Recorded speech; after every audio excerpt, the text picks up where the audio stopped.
আজ ইতিহাস সাক্ষী দিচ্ছে সেই কোরআনের আয়াতকে সামনে রেখে সাহাবায়ে কেরাম থেকে শুরু করে তাবেঈন থেকে শুরু করে তাবেঈন থেকে শুরু করে আইম্মায়ে মুজতাহিদিন থেকে শুরু করে ইমাম গস কুতুব আব্দাল্লাহ আমাদের সাথে আমাদের পরবর্তী প্রজন্মের সাথে এই ভারতবর্ষ নয় গোটা পৃথিবীতে কিছু সম্পদ আল্লাহর রাস্তায় ব্যয় করে গেছে, যেটাকে আমরা ওয়াকাফ বলে থাকি।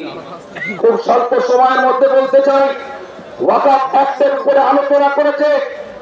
আজ আপনাদের খেদমতে বলে যায়, আমরা এনআরসি হয়ে লড়াই করেছি, সিএএ হয়ে লড়াই করেছি। যখন বিল আনা হয় এনআরসির বিরুদ্ধে লড়াই করেছি। এনআরসি, এনপিআর, সিএএ এই সমস্ত বিরুদ্ধে আমরা লড়াই করেছি। ওটা আমাদের নাগরিকত্বের অস্তিত্বের লড়াই ছিল।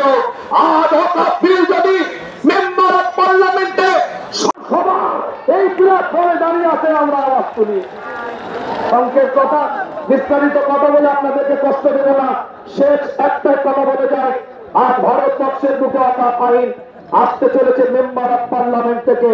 অনুরোধ করব যে সমস্ত সাংসদেরা মেম্বার অফ পার্লামেন্টের বুকে আমাদের জনপ্রতিনিধিত্ব করছেন, আমাদের হয়ে নেতৃত্ব দিচ্ছেন, আপনারা জনপ্রতিনিধি আমাদের, আপনারা আওয়াজ তুলুন ওখান থেকে, আপনারা কথা বলুন ওখান থেকে, এবং এই রাজ্যের বুকে যে সমস্ত ওয়াকাফ সম্পদ আছে এই সম্পদগুলোকে যথাযথ যেন ইউটিলাইজ হয়, সেটাও আপনার আমাদের প্রত্যেকের দেখার দায়িত্ব আছে।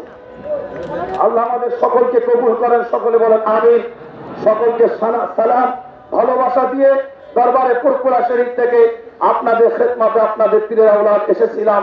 ছোট্ট করে কিছু কথা বলেছি, গুনাহগারের জন্য দোয়া করবেন, আমিও আপনাদের জন্য দোয়া করি। ওয়া আখিরু দাওয়ানা আলহামদুলিল্লাহি রাব্বিল আলামিন। আসসালামু আলাইকুম ওয়া রাহমাতুল্লাহ।